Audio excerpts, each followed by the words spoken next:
welcome back to my YouTube channel. My name is Nadia Adam. I'm a Vedic astrologer and psychic medium. So today we are going to talk about the energy update between 12th of August until 19th of August. Alright, that's mean in the upcoming 1 week period.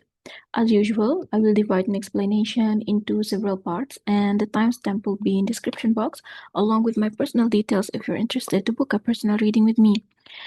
Okay, so there are quite a lot of movement in upcoming 1 week. We're gonna discuss about it today briefly. But the main key point for the people who gonna feel it the most, especially if you are going to Antradasha or Priantradasha of Mercury and Sun, definitely you're gonna feel it, and so on also Venus, all right? Or if you have planets actually in the sign of Cancer or Capricorn, or let's say you are Cancer Lagna, Moon Capricorn, something like that, that it has some significance in your Cancer and Capricorn energy, you will definitely also feel this upcoming week that there is a lot of shift within you or the circumstance around you. All right.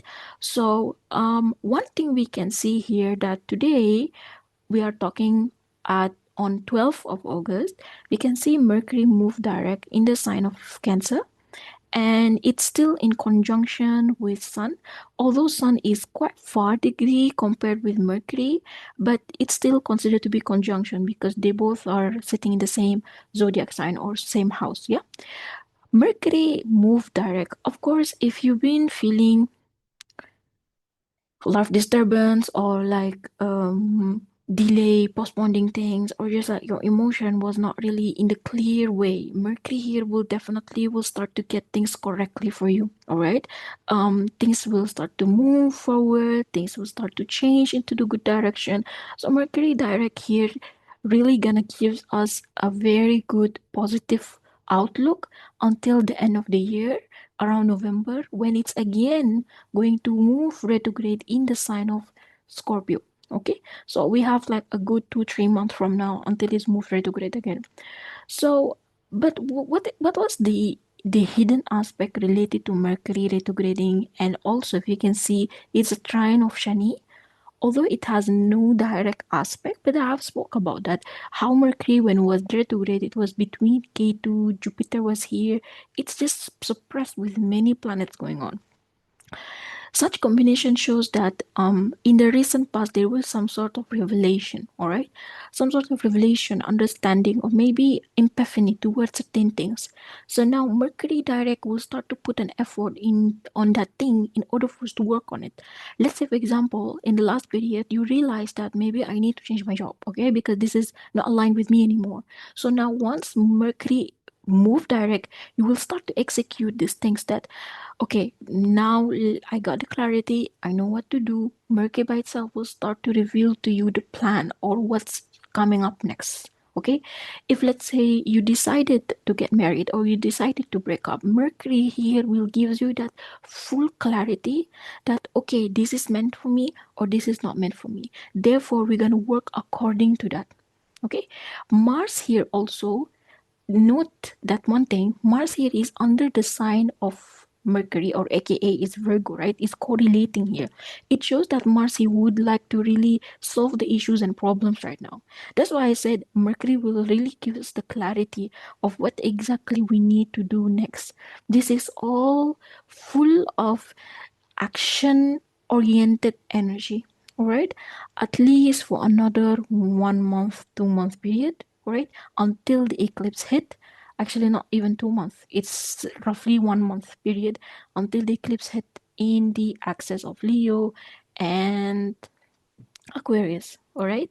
So Mercury here also being in water element can really keep makes us feel vulnerable, all right? Very much open-minded, open to communication in full of emotion or just like expression, we can say.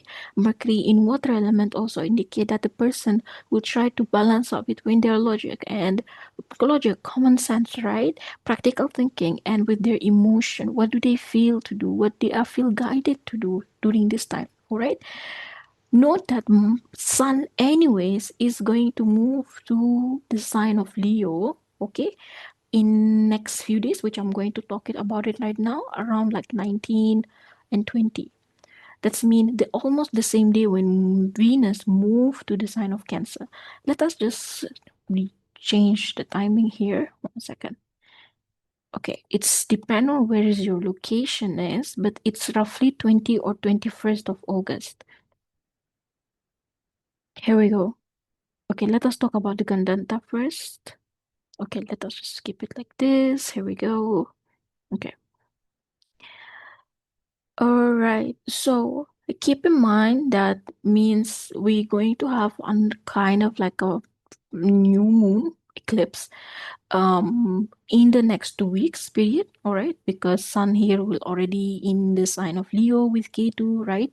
It will be the first eclipse of Ketu Rahu in the Leo Aquarius axis. All right. And another thing also we can see here, Sun anyways will be in Gandanta point around 19 until 20. That's mean in around the weekend, right? So what does that mean? Whenever sun is in Gandanta, you need to be careful from the fire element, right? Or water element. That's mean make sure that your car is fixed well, all right? Make sure that the stove in your house is switched off properly before you leave the house. The electricity is good, okay? Or nothing like shortage or something happen. You need to be careful of that, all right? Pay attention to cuts. If you have bruises or cuts, it may get more infection, or make sure that you're taking precaution using sharp objects, okay? Because when the planet is in Gandanta, it prompts that we get into injuries and accident unexpectedly, all right? Now, Venus, anyways, will also move to the sign of Cancer, right? Which is around this day, 21st of August. So, what does that mean here? Venus in Cancer seems to be extremely good, right? Especially because it sits with Mercury. It shows that whatever your heart desire, somehow, some way, Venus here will grant it for you. If let's say you've been really stuck in certain situations, especially when it has to do with finance and emotion, okay? If let's say you've been stuck, you're unable to get through it, or just like situation just not really in favorable place for you, it's relationship wise or romantically or even financially, that maybe some payment is stuck, okay, or some debt I cannot pay, it's da. Venus in Cancer can really give you a lot of abundance because Venus feels extremely comfortable in the sign of Cancer, all right? It will give like overwhelming of abundant good fortune, luck. Perhaps this is a very good period for Cancer and Capricorn sign, if you've been facing a lot of issues and hiccups in your life. Okay, so this is one thing. Second thing, because Cancer is has to do with our again emotion, security, and what is something that will give me peace of mind. Venus moving to Cancer here can give us that peace of mind, can give us that energy of I don't want to think, I don't want to overanalyze the situation, I just want to enjoy my life. So this is can be becoming like a pulse period if you went through a lot in recent past. Okay, but it's not a problem, but the thing is also that we're gonna have an eclipse, the first eclipse in the next 2 weeks, which is in the sign of Leo, where is K2 is, right? That's mean the first activation of Aquarius Leo sign, it will be on K2, right? And the next that after that we will have the solar eclipse, right? Another one which is will be in Aquarius around mid of September. So what does that mean here? Wherever that Aquarius and Leo axis in your chart is automatically is about to get activated in very soon, and maybe you will start to pick up the energy from now. Leo is something has to do with self-esteem, self-confidence, the way how you present yourself. It's your ego and pride. Okay, there is something related to ego here and your ownership as a human being or as a soul stored in your Leo. If Leo in your fifth house, does mean your ego and pride comes from your kids. If Leo is in the 10th house, could be from your career. Leo in the 7th house, it means from your partner, for your marriage and your business. So something in this sector in your life may, I don't want to say get shaken, but it will give you an attention to it that listen and look. Something in this section we need to change. Something in this section we need to kind of adjust something maybe. And whatever event that's gonna happen in the next 2 weeks may be kind of uncontrollable, and it's become like a destined point. Okay, so if let's say you're Leo falling into the seventh, second, 11, that means it's good. That means some abundant, good fortune, maybe unexpected marriage proposal, and such and such. It can come up to you. Okay, let's say Leo is coming in your 10th house, 4th house. If been issue and problem related to career, home, family, buying property, selling a property, it will give you that release. Okay, because Ketu has a tendency, I don't want to say cut things off, but let go of that something. Okay, now let go of the something, that doesn't mean you will lose it, but whatever destined for you to have in that sector in your life, you will get it during this time. Okay, whatever destined will happen. K2 is something that you really cannot have a control on it at all. Like you really cannot really predict K2. This is one of the reasons why K2 is the co-ruler of the 8th house, aka Scorpio sign, because it just have that element of destiny.